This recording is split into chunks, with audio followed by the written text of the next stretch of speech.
States of America and to the republic for which it stands, one nation, under God, indivisible, with liberty and justice for all.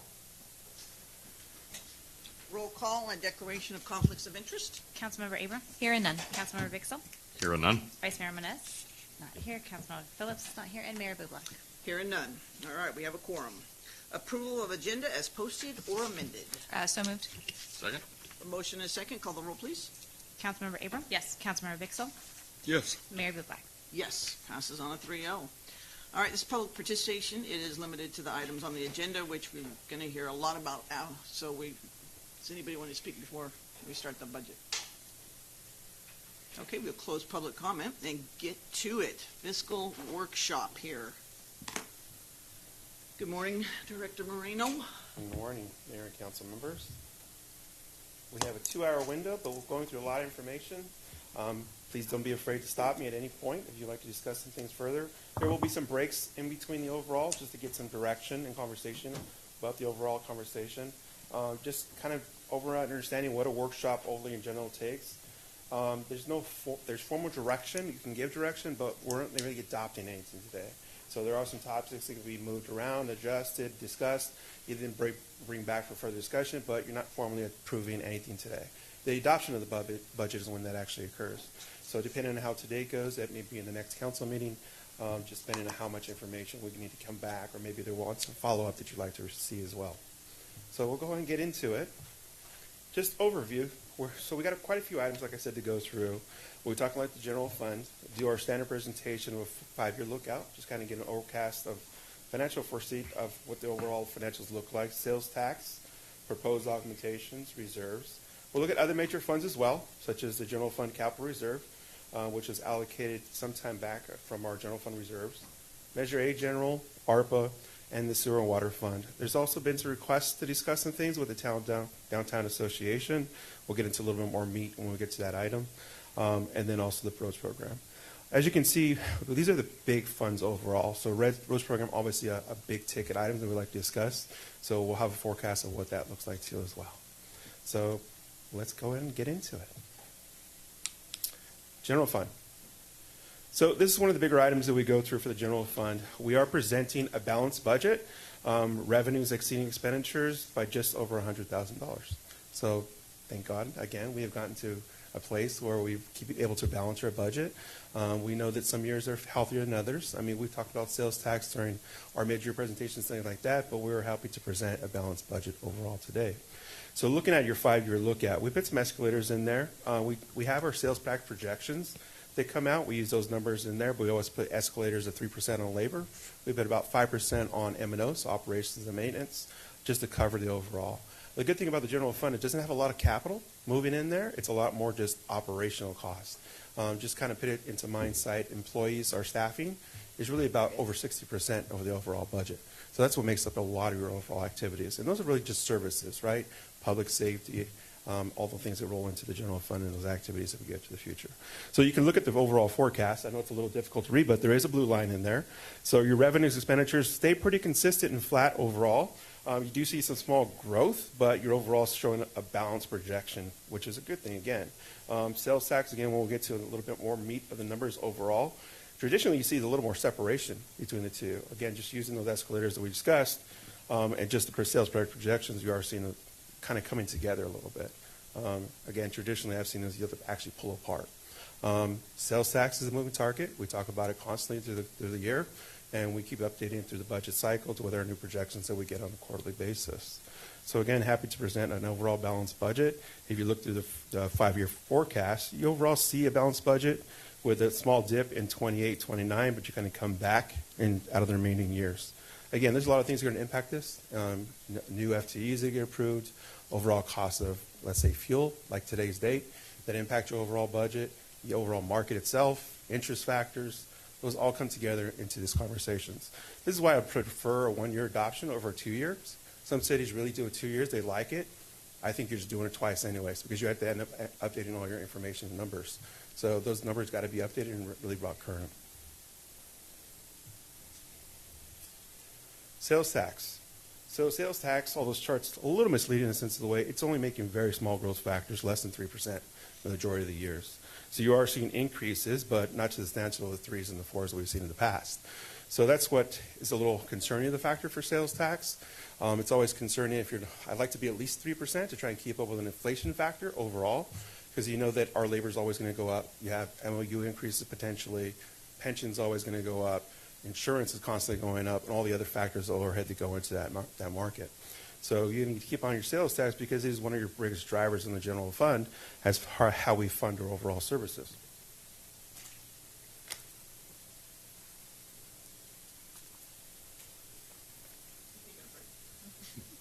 I'm talking fast. I got to. Don't interrupt him. Yeah, I had to breathe sometime. I know you want me to go fast, but. So going into a little more information, these are the recommended augmentations that are proposed. So let's talk about the augmentation process itself. Kind of a multiple prong approach in how we look at the whole thing. You can see the one that currently proposed, and the information is there.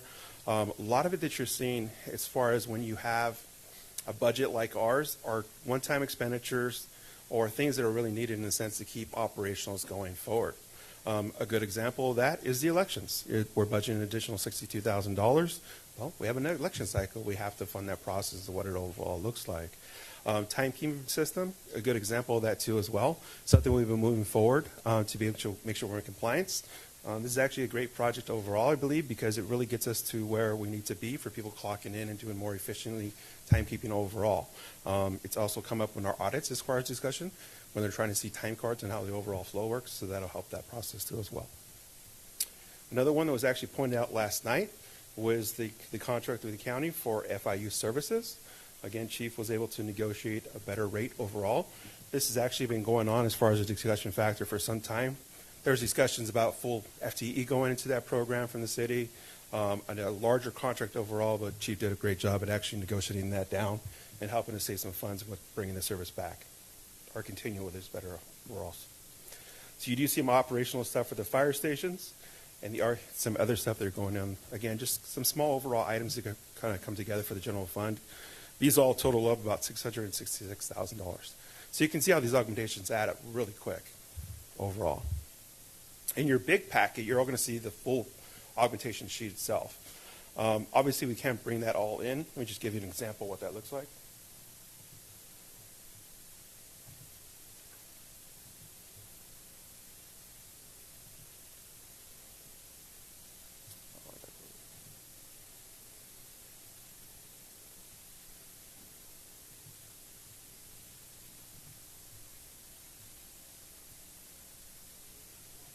Yeah, you should have got me touchscreen.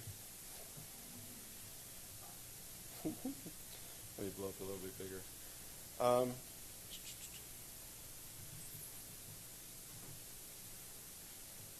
Really want to show his bottom line overall. So you have different funds in here overall, but the general fund not proposed is $1.8 million. So that kind of gives you the meat of where the augmentations start. So there's different ways to start the augmentation process as far as requests. You can say, give me your top three. You can say, give me this. You can do it in this factor. Don't exceed this. My preference in the process overall is to tell directors, give me the whole thing that you pros you need. And there's a reason for that. Yes, we know off the bat we can't fund it all, but it's also good for the information to go out to the public and to council saying, these are services that the departments believe they need. Well, if we come to the overall and say, okay, what does our overall revenues look like and where are we going? So I'll blow up a little larger.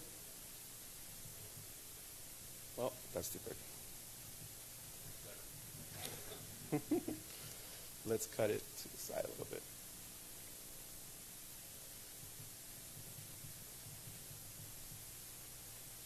So you can see you have a lot of staffing requests in there going through the process. You see some part-time labor. But, I mean, labor obviously is always one of the things you kind of hold off on because those are continuous expenditures. When you have a budget such as ours, you do try to pull back a little bit or take in some things that we do. We can pull in. There's always a number that we're working into when we come to this overall augmentation and looking at the totality of the whole thing. Obviously, again, $1.8 million is just not feasible.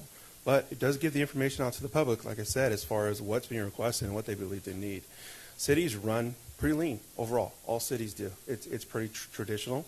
We do the best we can with what we have, and we actually, we're happy just to be able to move forward and bring in staffing as we can. So just making these requests, again, gives a little more transparency of what potentially staffing should look like or could look like. But again, the bottom line of the overall general fund is most of this has to get picked up, and it just can't. I mean, picking up multiple bodies year after year after year is traditional, a couple bodies in the sense of the way, but given you're not going to pick up 5, 10. And that was a big conversation when we talked about the fire, right, of how we need to be able to pick up a certain amount of bodies and get a point in time where that fire truck to come. So everybody's shifting and moving around is how we get things done.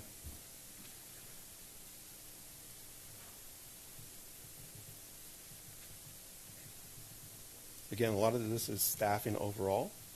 There are some other funds in here, like IT and things of that nature.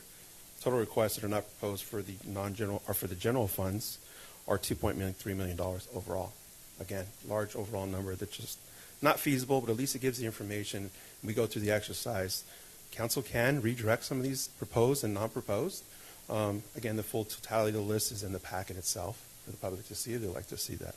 It is a lot of information, so it's hard for us to put it on these slides because even this, just blowing it up, is really difficult overall. So you can go to the meat of this overall spreadsheet.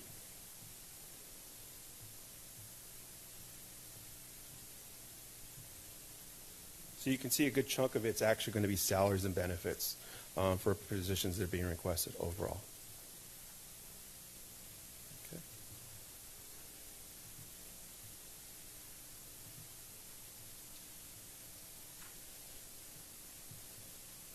Go back to the PowerPoint now.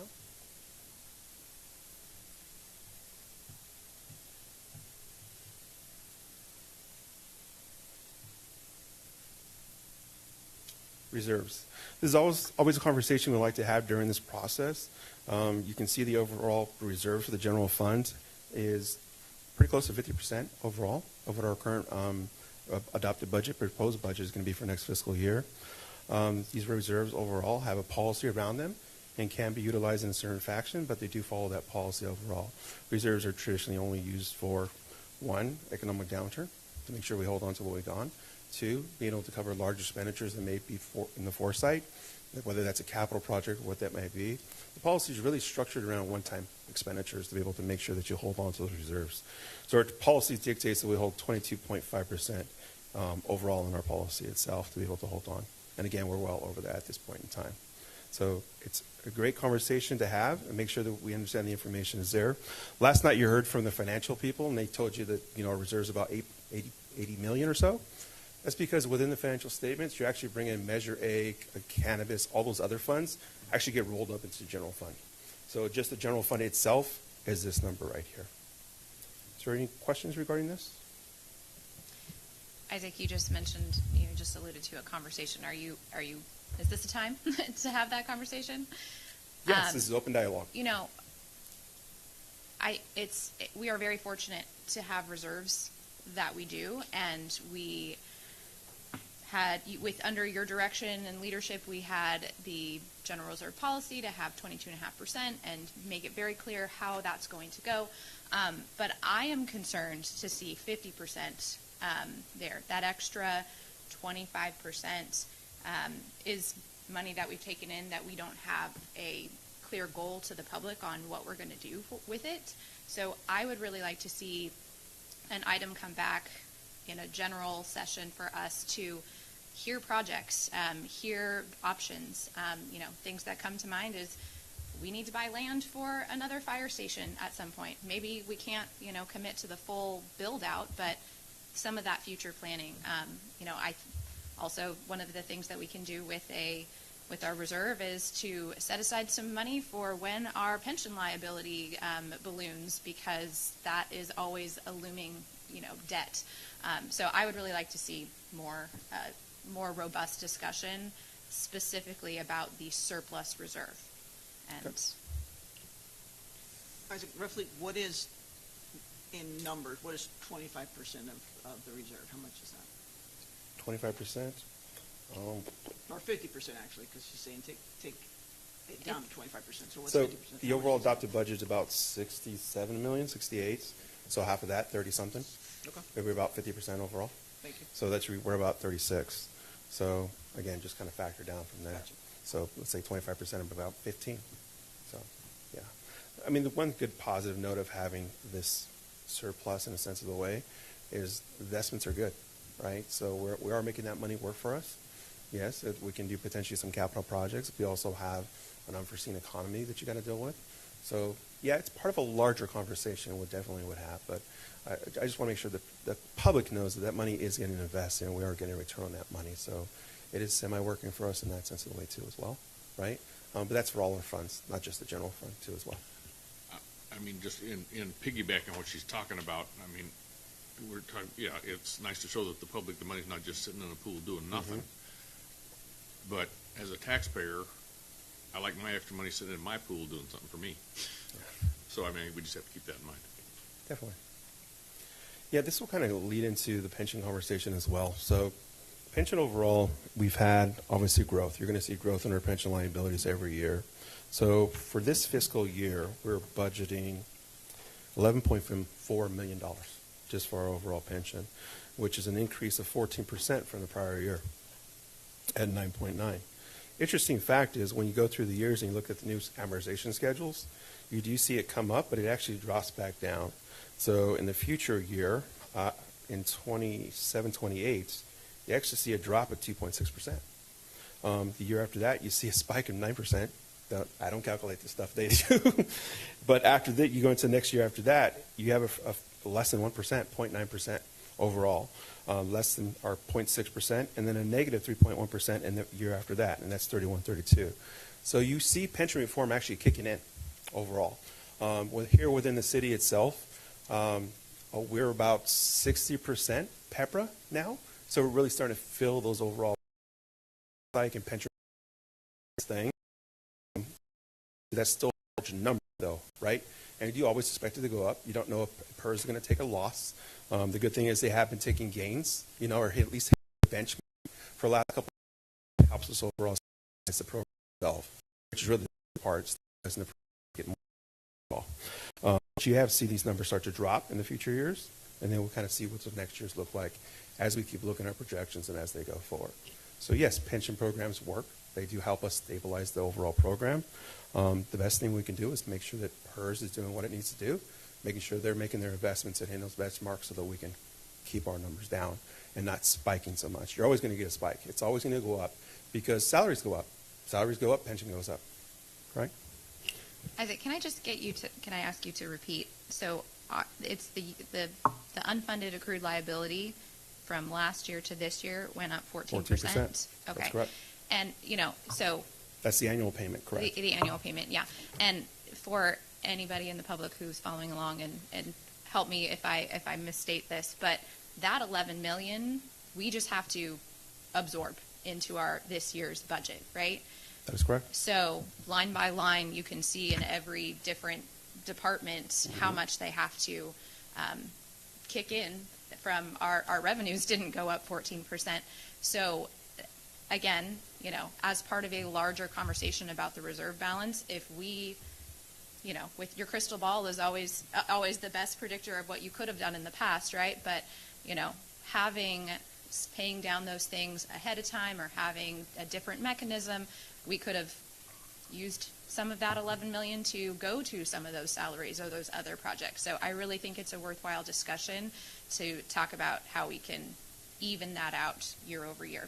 Good to hear that the following year is down, but then 9% again is not, doesn't sound good. It is a substantial number, yes, that is correct. Again, these numbers do ebb and flow, and they get recalculated every year. So these are the numbers we have to deal with for this current cycle and the projection we're currently get. They're interesting numbers overall, to go from that percentage and then to come down to a negative number and then to come back up and then to actually be almost flatlined overall from a growth factor. So, but again, that's just the way the pension program works. They have ramps up and downs. It's not like they just amortize the number overall. They have a crazy calculation of how the whole thing up. They ramp up for 5 years and come back down. So that's why you're seeing some minor spikes in a sense of the way. So the overall system itself, again, it's more about stabilization in the pension program itself. And yes, funding it can help bring that number down, or liability that can go back into services as well. That is a valid statement. So overall in the general fund itself, just kind of going a little bit backwards, again, we have a balanced budget overall. There are some things that we did to make sure. We called out within the staff report, there are some organizational changes and things like that. More just trying to restructure a couple of the departments overall. One of the ones that I called out was engineering. Engineering, we reduced 3 positions. These are positions that really haven't been filled for like 5 years. So they're currently being funded by professional services overall. So the service is not lacking, it's just not brought in-house. I think a lot of it's coming down to difficulty of funding these types of positions. Surveyors are very hard to find, but again, we're able to outsource that currently. So it was very different when they were outside the general fund, when they're in their own fund by themselves, similar to like an enterprise fund. If they didn't drive revenue from that individual body, there was no expense incurred either. Well, in the general fund, that expense has to be funded overall, whether that's by sales tax or not. So just because you don't fill the position doesn't mean you don't incur the cost overall, because you have to budget for it. So this will actually eliminate that and make sure with no lack of service they're going to be overall impacted. So the general fund itself, again, happy to propose that we have a balanced overall budget. I'd like to go back to the augmentations. Is there any particular augmentation that this council would like to discuss? Or the methodology on the process that you'd like to get into a little bit more? Perfect.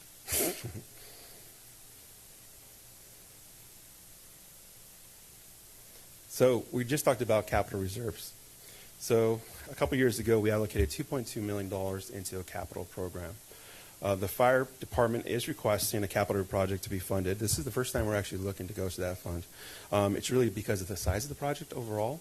It is for Station 33. They currently have an asphalt, and it's really breaking down. They have sinkholes in it now. Obviously, you know that these fire trucks are very heavy. They rip up that asphalt. They're looking to rip that all out completely and actually do concrete across the whole back. So it'll really clean up that overall fire station itself and give it a better useful life. I want to say it was like 30 to 40 year useful life by going with full concrete. Within the bid that we received, they talked about some in between as far as asphalt and concrete. But again, you're looking at the overall useful life. It was better to go with the full concrete proposed project. So this is currently an augmentation that's in there. Again, this is the first time we've actually gone to this fund and looked at those dollars. It really comes down to the overall size of the project and as far as the cost factor overall. We did try to look at other potential funding sources, maybe ARPA. There is some dollars left there. But given the construction timeline, it'll be real tight. But we'll get into ARPA in a little bit. Is there any questions regarding this project? No? So again, this is proposed, and you'll see it in the draft budget. Measure A General. Measure A General overall, we did not make any cuts in positions. We are looking to do another transfer of $2 million for both fire and police. This goes into their vehicle and equipment programs. This overall, again, was done last year. This is going into reserves to be able to get it done. The one thing I do caution in future years, we won't be able to keep doing this forever, right? Overall, we have an overall balanced budget in the Measure A, but this is continuing to go in the reserves, and we can't just keep going this way. So this actually concerns me a little bit. Try to see if we can bring that back into the general fund, but just with the overall sales tax and the nature of our expenditures, it just wasn't feasible overall. So one thing about equipment reserve programs, especially when it comes to public safety, what ends up happening is you end up having a dilapidated fleet overall, and then you end up having to go look for debt to go pick it back up and finance the program overall, because the vehicles are not going to be killed. The vehicle expense is more than it actually is to keep the dang things. So you actually have to go to another funding source and take that on and start a different type of program just to keep up. We've been lucky to be able to build our reserves and our equipment programs and make sure we stay whole. We've come a long way in both the fire and the police department as far as what their vehicles look like. We can attest to that with the new trucks that we've been getting for fire recently. Is there any questions regarding this transfer? This is going to sound like a vague question, but you said that you are concerned about the trajectory of having to pull reserves into the general Measure A.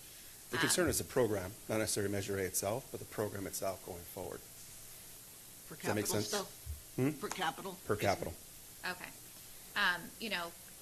Like what we did 3 weeks ago or whatnot, for shifting some of the roads funding, The 3%? back into public safety, do you feel like that is a potential viable path to slim down on the roads to bolster up the needs here?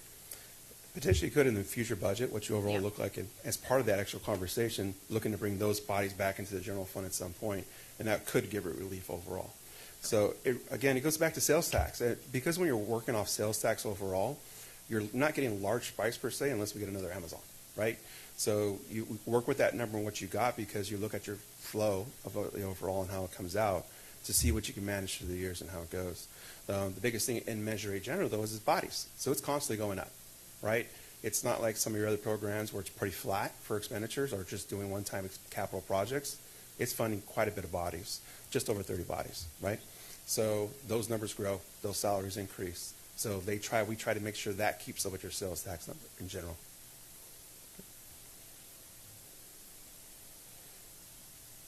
Okay, you done? No. Patience. I'm teasing you. We're going fast, don't worry. You are. So American Non-Rescue Event. Again, stop me at any time. We are proposing another augmentation. This is for the animal control site as well as the junk and control. They're actually coming up over our estimates. If you do remember, we'd actually allocated $1.2 million, an additional $150 just recently. We knew this number was going to have to be requested overall.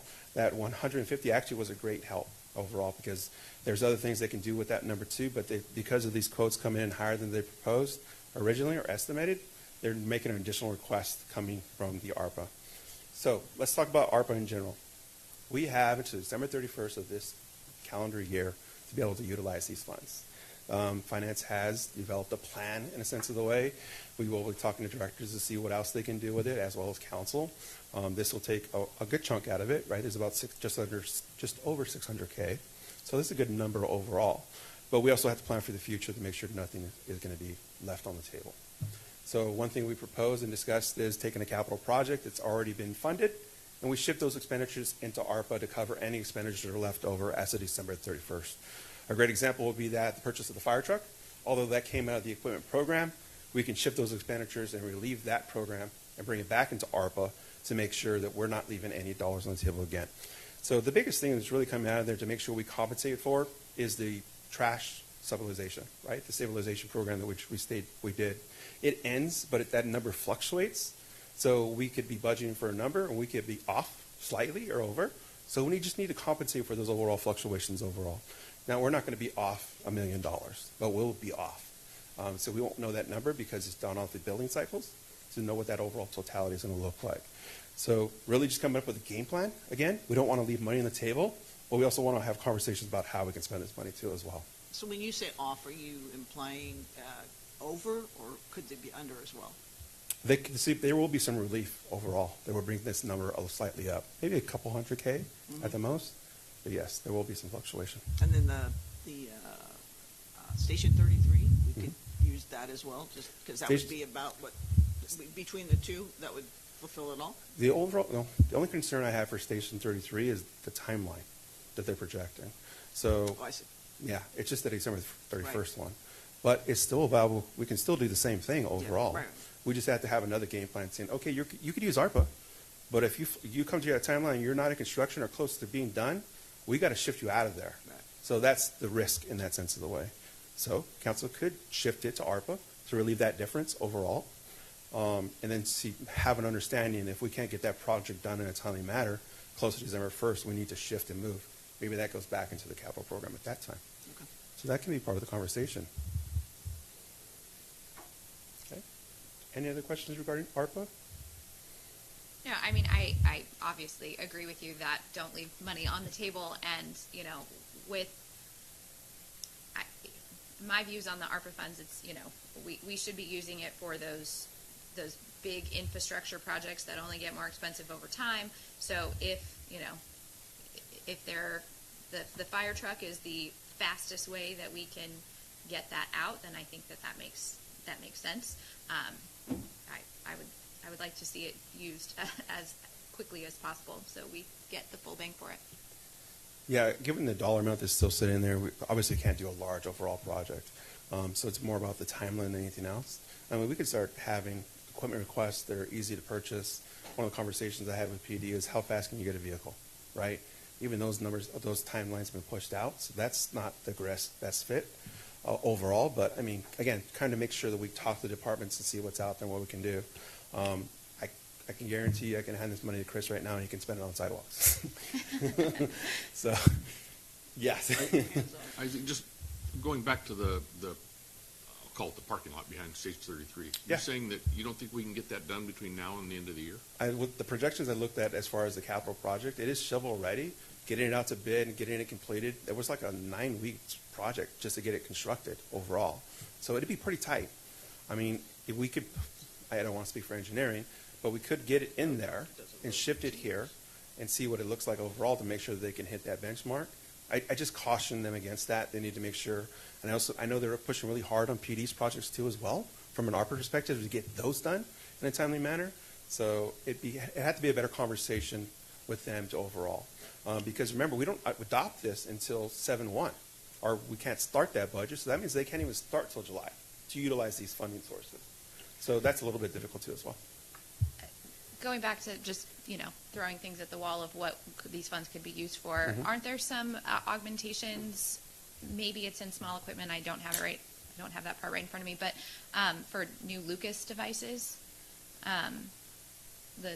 right? Yep. And there's not been, I think, a council-wide yes, we want to move to ALS, but I'm curious if there's equipment and things that we can, get ready.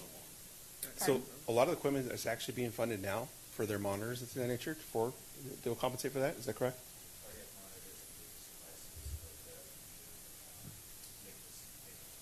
Mm-hmm.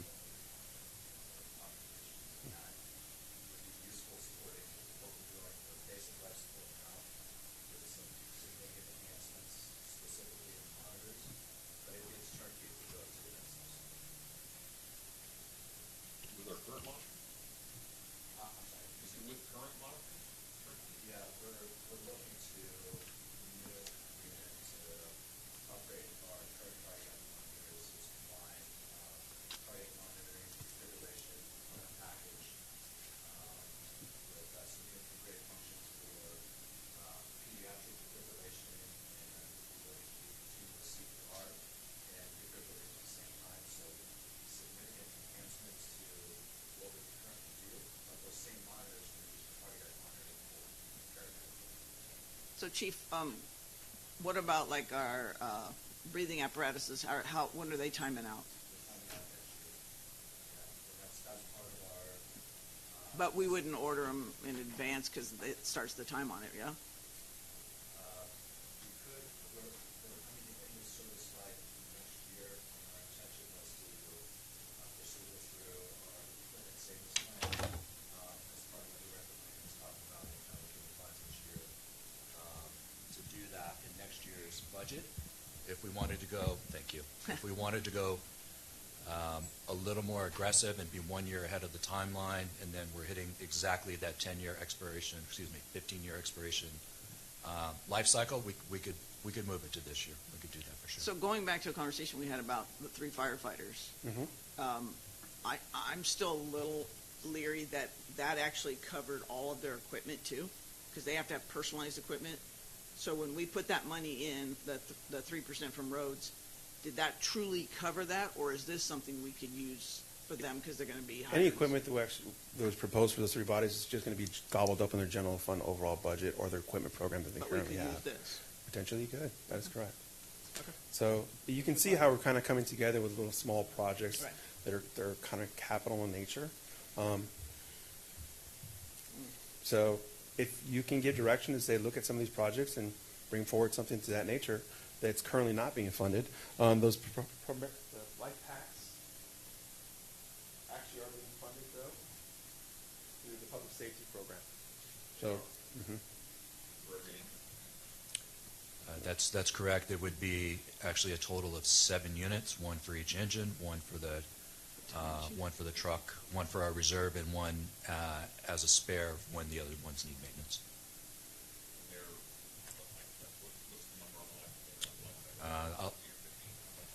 I forget. I have it. I can pull it up for you. Just one moment. So it might be helpful for us as a full council to see like 3 or 4 options when you bring it, just so that like, okay, this could be done in this time, so that we can make a collective disagreement. We can definitely look at the augmentations, see that are not currently proposed, and look how we can shift some of those one-time expenditures and get that taken care of. So you see the 7 cardiac monitors and 7 chest compressor units, $103,000 going into the Fund 116 overall. So it is being proposed. It's already done, yes, I understand that, and when you bring it back, I would like to have some analysis on like, okay, if we can relieve the pressure in this one fund, if the small equipment fund, like, what does that allow us to do? Because I appreciate that it is funded in this budget, but if we can, take care of it in another funding source, then what else can that get us? And small equipment, yeah, if not a big infrastructure project, because that takes too long, if small equipment, we can get it and spend it expeditiously, I support that as well. Great. Yeah, that'll be an easy conversation to have with the directors and see what's still sitting out there. Now we can shift some of these one-time expenditures, equipment itself, to pick up that number overall. That's normal. And Councilmember Bixel, our current models are LifePak 15s, and the upgraded would be LifePak 35s. Yeah. Oh, they're fancy. Oh. Commodore? I love it. So going back to the presentation. Again, please stop me if I'm going too fast. Right.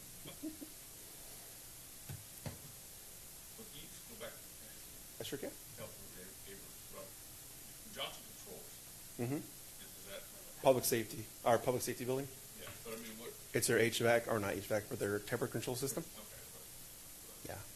Yeah. Yeah, we knew that project's going to be pretty expensive overall. Again, we had some early estimates of what it looked like when we started this process, and now we're coming to fruition what those numbers are really starting to look like. I mean, it has to be done to a bidding environment. It is a capital project and things of that nature. So, yeah, no, it's not. It's a well-needed project overall. They've had nothing but issues in it as far as the system as a totality. You have one season where the AC doesn't work, and one season where the AC doesn't work. I mean, I think they can all attest to the issues they've had at that facility. So this is actually going to be a great help for them overall, just to be able to do it. So it does say police, but obviously this helps fire too as well because they're in the same building. It's just PD's actually been managing the project overall.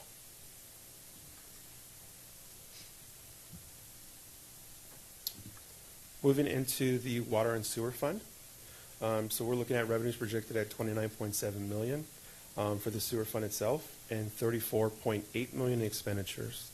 The main thing to talk about within this overall fund is we do have a rate case in place, right? So we do have escalating revenues that are coming up each year. We're towards the middle of the overall rate case, but there is projected to be able to issue debt to take on some capital projects within this fund. So yes, you see that you have an upside down overall budget, but it's because during the fiscal year, we're going to have a conversation about issuing some debt to take on some of these bigger projects. Again, this is the sewer fund, not the water fund overall, so it has nothing to do with meters. It has to do with infrastructure at the site itself. But you do see, again, an upside down budget because that debt has been proposed to help with the overall rate case and those capital projects. So the capital projects are budgeted, but they're on hold until we can actually do the rate or bring in the debt structure to be able to get it done. So we're having those conversations of what the overall trajectory looks like for a debt issuance.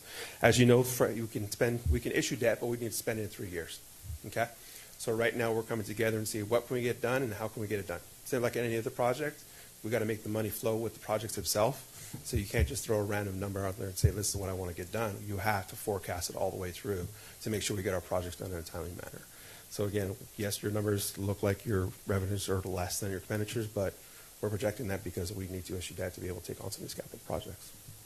Is there any questions?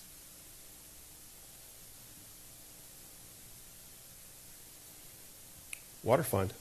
So the water fund itself, again, same thing, $28.9 million in revenues, $39.7 overall in expenditures. I know that's scary. I mean, a large part of this is going to be the capital project that was just approved for our issuance last night. Again, the project hasn't been fully funded, but the project is in here to get it done. I will say that going into the fiscal year, we will have the reserves be able to hook this up, but we'll have conversations about what the overall fund looks like. The best way I can press this is that this was phase one. Obviously, there's other infrastructure needs to be done in the future, but those are part of future conversations on what the fund itself is doing and rate studies that go along with those overall. We haven't had a rate study completed for some time now, the water fund, whereas the sewer fund actually had one not too long ago.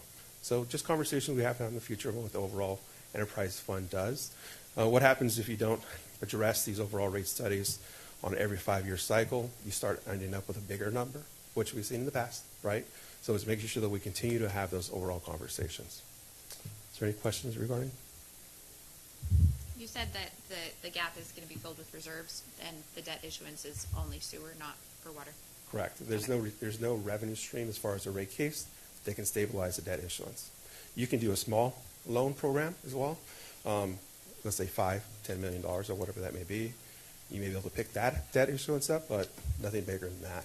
I would say 5 at the most, to be honest. So it's better off just to get your rates in place and do what you really need to do, because there's infrastructure needs that need to be outside of this. This is just part of it. You have well rehabs, contaminants you got to deal with, things of that nature. Any other questions? Sewer and water augmentations. So you do have quite a bit there in here. I mean, you can see that 410 is the sewer fund, 420 is your water fund. So different positions are actually being requested. Not a grand thing overall. There is a capital facilities infrastructure project, that 410, that is, again, the sewer project itself. That's the start of a larger capital project, not the whole totality of the overall project. So overall, there will be more that needs to be done. Again, but we need the additional revenue stream from a debt issuance to be able to keep that going. Is there any questions on these?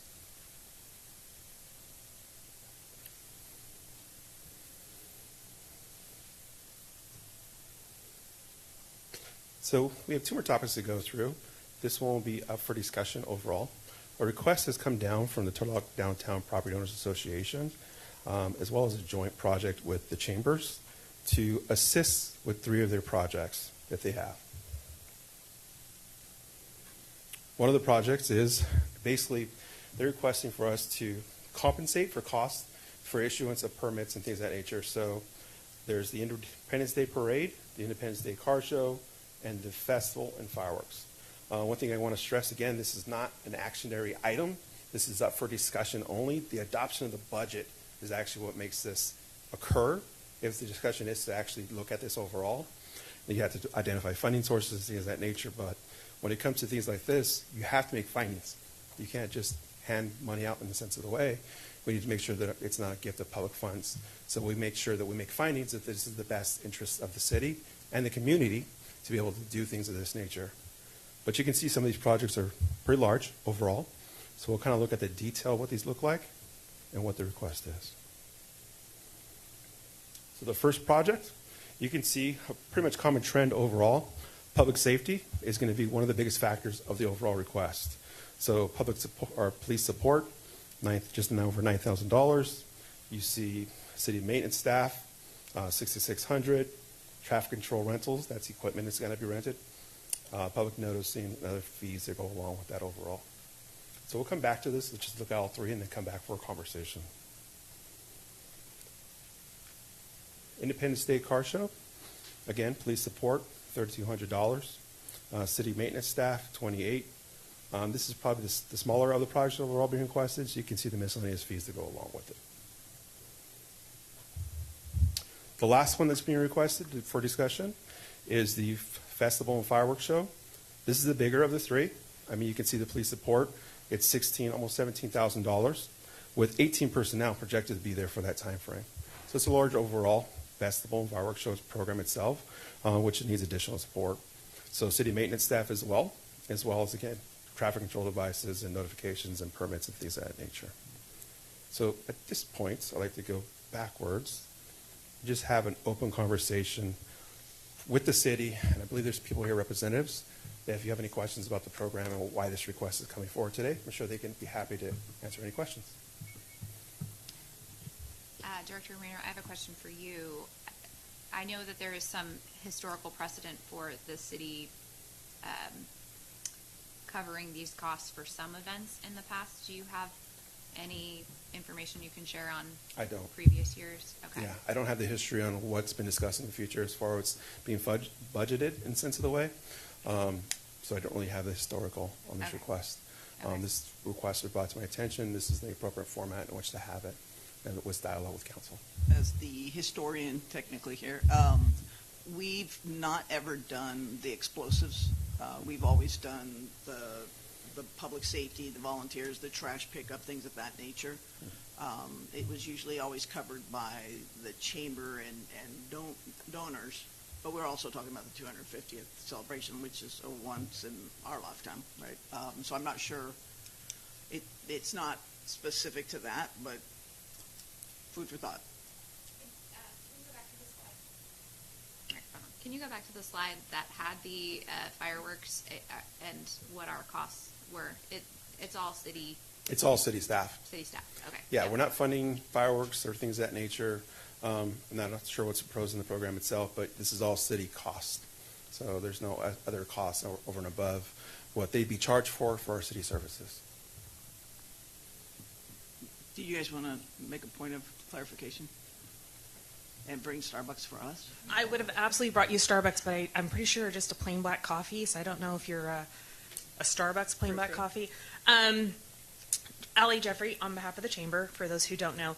So, as mentioned, you guys have always covered the parade and the car show, because the car show runs concurrent with the market, so the streets are already closed and there's already staffing allocated to that. This is a one-time offer for the festival and fireworks, and we put in a request because we were asked to, because we said, hey, how much is it to close the road on Solderquist? Because it would be safer overall if we could close that one road for traffic control where people are entering and exiting from the free festival to the parking lot. We have covered all other costs. This is the last hurdle left, is figuring out how to close that road and any perimeter security. We have hired over 40 people to be inside the festival providing security. So this is what the city feels is appropriate for outside of, and to be able to come in if there was an emergency. We have covered all the fire marshal costs, all the other costs, all the insurance costs, all the other things, other than what the city felt was appropriate when we put in that special event request. We came back and said, is it mandatory or is it optional, and to what degree? And we never really heard back. But we're hoping that you could in-kind part of it or all of it, if it's within the means of the city, to provide this free public event that the community's been asking for back for decades because it's the 250th year. We are not making a reoccurring request. We're making a one-time request for a one-time festival because this year we really didn't have estimates to be able to say, hey, if we ever decided to do this again, we'll be able to fundraise differently or do it differently. This expense, like they said, is just covers the traffic control setup, the officers that the police department and fire department feel are appropriate to be there, and to close the perimeter of the outside of the fairgrounds. We have met all the requirements for inside the fairgrounds, for the state fire marshal, for all the other things. Did I miss anything there, Travis? I'm going to jump up and just piggyback on that. You're looking snazzy. Travis Regallo, director of the executive director of the TDPOA. I just wanted to actually, I'm dressed in 4th of July, but I do actually want to talk about Christmas. We have a beautiful Christmas display that we have in Turlock. I've always been proud of our display. I said we lead it. But as I'm sure city staff can attest, that the amount of city, and you guys going through the budget, you see how expensive it is to do staffing hours to run these organizations in the cities, and especially events like this. This is one of the rare opportunities where you guys get to partner with organizations in the community. Is taking that staffing time off, that pressure off of your staff, and we get a little bit more bang for our buck. I would bet to say that the Christmas event is probably in the $500,000 range by the time everything is said and done. I could be way off, but I'm sure there's experts here that can tell you. This one right here in total cost, I think we raised, I think our expenses are about, on our bare minimum side is about $80,000 plus this. So we're in, the $120,000 range to do 3 events, not just one, 3 events. With that's not including the staff expense because we absorb it into our organizations. So I do think it's a win-win there. I want to kind of point that out, that it is things. And if you guys throughout the year, talk to your constituents, and and we ran into this issue when we were going through sponsorships, what they are expecting that the city already provides. It's one of those things that comes up. Hey, I don't really want to sponsor this because I feel like it's something the city should provide, and that's not what I'm trying to get at here or there. I'm just saying it's the community coming together to make sure that it does happen. I'd love to say that, I am going to say that this is the 250th year anniversary of America, and that's why we are trying to do the above and beyond. We raised the money to do that and like Ali said, this is the last hurdle that we just want to make sure that we have a safe and fun festival that really showcases 250 years of America. What I was going to lead into that is I'd love to say that this is the only time that I'd ask for this type of event. I just don't want to promise that, because as the people come to us, we just try to make things happen for the community and bring it forth to you. Obviously, we'd love to be able to fundraise and do all those things in the future, and that's going forward into the future. But I do think that this is a win-win situation, and we came forward with the city to negotiate these costs and bring them down to as least expensive as we can, being that we shortened our parade route for the Friday, July 3rd thing. So we're not going to be ending into the fairgrounds. We'll be ending at Broadway, which was a huge expense. Was crossing Olive. So we sat with city staff and diligently went through the items to see how we can bring down the budget and still have a wonderful event. So I just want to point that out. Can I ask a question? Sure. Travis, can you clarify? I'm sure it's on the slides, but I didn't catch it. What is the date? What are the dates of the events? Like, are any of them happen concurrently, or are they all three separate days and separate times? Yes. So I want to go historically, since COVID, we've gone the weekend before 4th of July, just kind of help with budget restraints and all those other things that go along with it, and allowing people to enjoy the holiday with their family and their community and their own plans. We have been hearing from the service groups and a lot of the other, as we get feedback, that they wanted it on the actual holiday. So this year, being 250 years, we put it on the actual holiday. It worked out perfectly because it was a Friday and a Saturday. The other thing that we did was, Friday, July 3rd at 6:30 will be the parade kickoff, and then we'll do the parade, and then the Chamber is hosting a festival at the fairgrounds. The fireworks show, it kind of depends on sunset, so we're telling people 9 o'clock, but realistically it's probably going to be about 9:30 because it's got to be dark enough to light off the fireworks. But the festival will be open for entertainment and families to enjoy themselves. And then Saturday will be the car show and market. We have a huge market on the 4th of July historically, and it's wonderful, beautiful downtown. Come enjoy it. We did also, because I'm going to answer this question because I know when it went on to Turlock Journal, there was a lot of feedback of why is it on July 3rd and not the 4th, and we are trying to make everybody happy, but it is also important to remember that Friday is the kickoff for the weekend. We still want families to be able to go and celebrate and go on the 4th and be with whatever their other alternatives may be.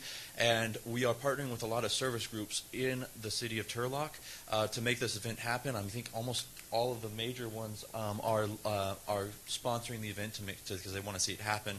But they sell fireworks to the community. And so we still want to hinder those legal fireworks sales that do so much more throughout the year for those service clubs. So this is a win-win. The community gets a fireworks show. We get to come together. We get those nice, beautiful bangs and a big festival in the fairgrounds. And people still get to go home on Saturday and have their block parties and their families come together to support the local service clubs and have a reason to buy actual fireworks. So we thought it was a win-win all the way around. Travis, the fairgrounds is pretty, our fairgrounds, the fair opens pretty close to that too, so you guys are giving them a little leeway, I'm guessing? Yes. So thank you for bringing that up too, because it is, and I think that's part of the budget constraints here because the staffing has to go right into the fair. For those who come, parking is $10 at the fair, and I believe that's what you're leading into. Is parking is $10 in the west parking lot? That's where the soccer fields are at the fairgrounds. There are routes. It is free entry into the festival, so if you can walk in or park and ride or any of those, it is free entry into the festival. But the fairgrounds is offering $4 off coupons for the fair admittance. So essentially, if you pay that $10, you're going to get $16 back if you go to the fair. So you'll make money. And the reason is because they have to staff the parking. Lions Club comes out and does the parking, so they staff the parking for the festival, and then you get your money back, and it's a win-win for everybody. Again, we have met with all service groups to try to make this a community event, and it seems like Allie has some Yeah, notions right? to add to that. I'm going to ask, we're like a tandem. I don't know if you guys know this, but every meeting we've taken together since this very first started, so we work in tandem the whole time. One of the things we heard loud and clear from the police department was, please don't be concurrent. So his parade starts at 6:30. Our concert doesn't start till 7:30, with the theory that if you're going to skip one or the other, you'll be okay. So you shouldn't have a problem. Their parade's not very long. 7:30, the concert starts. It goes till 9 or 9:30 when the fireworks go off. We are not doing anything after the fireworks. We're encouraging people to leave before 10 because we want the neighborhood to be quiet again if we can at all possibly. But we're saying 10:30 just to be safe because people are people and it takes a while to load up your kids and your blankets. It's concert rules, so they can't bring outside stuff in, so it should be pretty quick to get them back out. And then we have a buffer there, hopefully so that everybody could end before it goes into holiday pay. That was our goal, too. Part of the reason we're on the 3rd is it reduces the number of holiday pay hours for the police department for all the different people, because the 4th is the actual holiday pay day for the most part. And so that, hopefully, we can be completely done with the bulk of our activities before we hit double time holiday pay or triple time or whatever it is cities are. I don't know. All of our chamber staff and all of the downtown staff and boards agreed to come in and work on the holiday days for free. Or not for free. Our staff get paid. But and our volunteer teams all agreed to come in on that holiday weekend to give the community what it asked for without having to do concurrent at the same time events. Also, because I don't think I covered it a second ago, we brought in 35 paid security professionals to be inside the fairgrounds, which is more than they used at the Cat Country Listener Appreciation Concerts, just so to be extra safe in addition to whatever city staffing feels is appropriate. Any other questions that we might? So parade Friday night, concert Friday night, boom boom on Friday night. Yep. That actually just reminds me of one last thing, just to talk about how committed we are. I just want to touch a quick story on, we had secured a contract for fireworks, so we knew it was going to be 250 years of America we wanted to celebrate in Turlock. And in March, we had that company tell us that they lost an operator and they were not going to be able to do the show. And we were on, it was just one of those hurdles where it's like, oh no. So I literally called every firework company in America, seeing what it would cost to get something to happen. And everyone was booked out, as you can tell, for that 4th of July weekend. They're saying, if you do it the weekend before, we can do something. But that's not what we wanted to do, what we had advertised. And so in order to make this happen, I actually had to sign up myself and 5 other people to go through these classes to get our certifications for the pyrotechnicians company. We worked something out with the pyro company, Pyro Spectacular, which is one of America's largest companies. And they're going to provide, they have somebody who is coming out of retirement to do this show, who's still active in the shows, but as far as being an operator, and our trained staff, because we've been doing fireworks shows, I mean, at least 2 or 3 a week to get up to do 2 years of training in 6 months. We'll be helping them out to do it. So we're committed to making sure that this happens. So I just wanted you to state that, the community is coming together to make sure this happens. We'd love the city to help us reach that last, jump that last Get hurdle. some turnouts from the chief over there. All right. Director Moreno, what fund are you proposing would fund this? For this overall project or program, whatever you want to structure it, probably TOT fund. It's the best fit. Tourism money is spent to help with overall programs and special events. We have our program, and that's basically where those numbers come from too as well. So it kind of fits within that overall model. The budget itself can take this kind of impact overall, depending on where council wants to go with this. So, one thing to stress is that people like to call these waivers. There's not waivers. There's a direct cost impact. There's a lot of bodies that go along with that, so we do have to budget accordingly for those. These are estimates too as well. So, yeah. Is there any other questions? You're killing me, Smalls. Go ahead. I just want to maybe ask, and maybe there's a way to put it in there for tracking purposes in the future. You know, I'm interested in like how Turlock can recoup their funds to make these. You know, we want to be a destination city and not just a commuter city.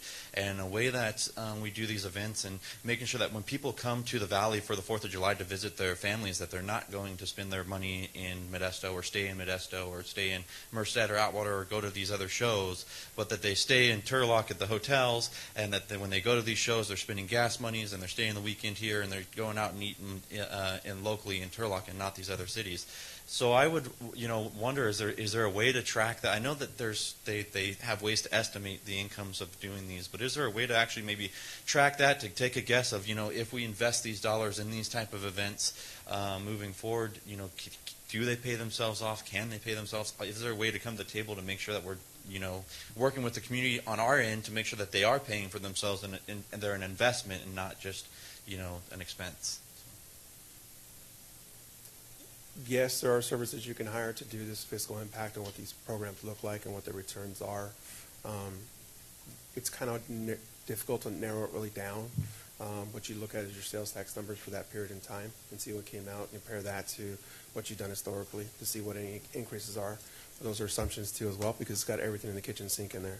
It's not just all the restaurants. It's just not all this. It's not all that. You got to really pull those numbers apart a little bit to be able to get to that data. Probably one of the bigger ones to look at is really going to be your TOT, right? Your jump in TOT's potential will drive what that looks like too as well. Of course. We did ask our hotels to track with a code so we can see if people are staying, because I think it's probably local families going, but just in case it's not, we would like to know for the future. We did ask them to track. We're trying. Great. Closing Again, public comment. Yeah. I would just like to say, I'm really appreciative of you guys being here and all the work that you've done on this. I, having grown up here and remembering the fireworks, I know that when that period of time that they've been gone, that's been a thing that people really want to have regularly. Personally, before this, gets approved in the budget, I would like to know what supplemental costs we've incurred for these types of events. I understand that this is 3 events. This is a really big event, but just to sort of have that paper trail, so when if this is something that is going to continue, that we kind of know where the costs are going. But I agree that TOT has, the tourism fund has ample reserves to take this on for this year. And I think that these are good events. You do great partnership with all of the different organizations, and I think the city should be a partner in this. Moving on. We can't vote, so That's correct. Thank you. we're going to get in trouble here. So again, we'll bring this back for adoption and have further conversations on it. But again, today, just conversation, direction in some sense of the way, but we're not formally approving anything today. Okay?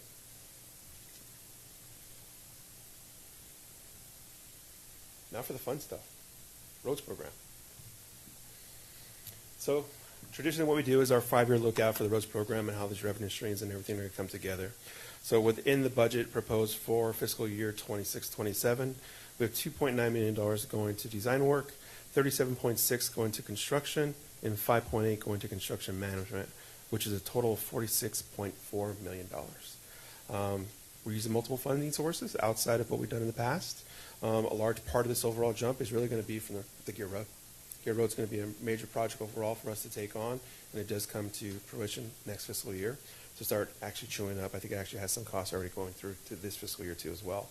So Measure A roads program is picking up a good piece of it overall. The bond proceeds is where we really need to spend these monies down for this fiscal year. Measure L is going to be a component overall, which is traditional. We are looking, there is some signalization on Gear Road too as well. So we're actually looking, if you remember, Measure A has different components. Part of it is for streets, part of it is for traffic management, part of it is for pedestrian trails, things of that nature. We're actually pulling into two components and pulling in the signalization using that funding source from Metro L. SB1 is actually your first time for this fiscal year to bring into the fold. We're using it for the maintenance program or all. We budget at least $1.5 million or close to that for slurry seals or just crack seals and things of that nature to make sure that we have an overall robust program just for maintenance as well. Because you can't just reconstruct everything. You have to make sure that you keep up with your maintenance overall. There is some grant funding coming in too. That's all going to Gear Road though. Okay? And we are going to have a conversation about new debt issuance. We are overall on track of what our projections will look like in the future. But you can see from this chart, we will need to do another issuance next fiscal year, proposing around $40 million overall to help us carry through some of these projects. The way we structure this overall program, we're going hard, heavy, and fast and getting a lot really done fast, which is a great thing. But you can't run that hard and keep issuing debt over and over and over again. The overall theme is to get some stuff done as soon as you can because, one, you save money, cost goes up. So the more you can get it out, the more you can get it done. It's not that simplistic. Please don't make me think it is because getting qualified contractors and professionals who will be able to do this kind of work gets more difficult, as the work gets bigger overall. Just to kind of put into the magnitude of what our projects like, on average, $8 to $10 million. That's just the construction part. You throw another 20% on top of that for design and construction management. You can see how these numbers start to grow and get big. It does help us looking for continuing to go through grants and things of that nature, but it is projected that we'll need another issuance this fiscal year. So if you're looking at the overall chart, you do see how the formulas all work out as far as reserves and the debt issuance. The proceeds, the yellow, I guess we call it, overall is a new issuance of around $40 million overall to be able to get us up. But then you start seeing us start to taper down from the program and how it looks, potentially looking at the third tranche of issuance. This has always been the conversation about how many issuance we're going to do and what it all looks like. Again, it's me and Fred and sitting down and saying, okay, what's what and where's it all coming to fruition? So we're still training on track as far as what to propose. We've been running this program for quite a while now. So you're starting to see the tail end of it, but we still have quite a few years left of overall what this is going to look like. Original projections, we're looking at about $30 million of actual construction and design work and all that every year. So you are seeing a spike, but again, that's because of Gear Road. It's a big, major overall project, and it's going to chew those proceeds that we currently have. But to continue forward with future projects, we'll need to look at that issuance for next fiscal year. Is there any questions? Question. The staff report says that, the tranches of bond proceeds that we have, you expect them to be expended in, this first calendar year, right? And I'm aware that there's some technical financial thing, 3 years. Arbitrage, right? Yep, that's correct. Will we meet those markers? We will. Okay. Yeah. So the main thing I stressed to Fred is we need to get these proceeds taken care of, or at least to a small amount, so that we can do another issuance. You don't want to be sitting on 5, 10 million, or whatever that number is, and then going to look more debt, right? It doesn't tell a very good story overall if you can't spend the money. So we've had that conversation about making sure we go through these proceeds to make sure we get it done. We had quite a bit budgeted for this fiscal year. It's really just shifted and moving into next fiscal year overall, but they will get spent, and then it gets spent within that 3-year marker, so we don't have arbitrage. And just to explain arbitrage, when you issue debt, you're not supposed to make more interest on that money that you currently actually pay.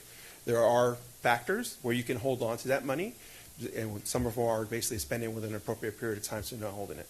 Basically what happens in the future, or in the past, is people would issue debt, cities would use it as a revenue stream, hold on to the interest, and then pay that back down, but they also got themselves in trouble, right? Because the market would drop or whatever it may be, so it actually backfired them, and that's where arbitrage came into play, and they put in new laws in place. Any other questions? Again, we're going to have future conversations, especially when we start coming up to the debt issuance. Fred's always doing his presentations annually, so we'll talk about a little more depth into the projects themselves and what they overall look like. No. Eminent domain, show all that money. He just tells me the numbers. We're very interested in how we kind of work this project together. It's always shifting and moving.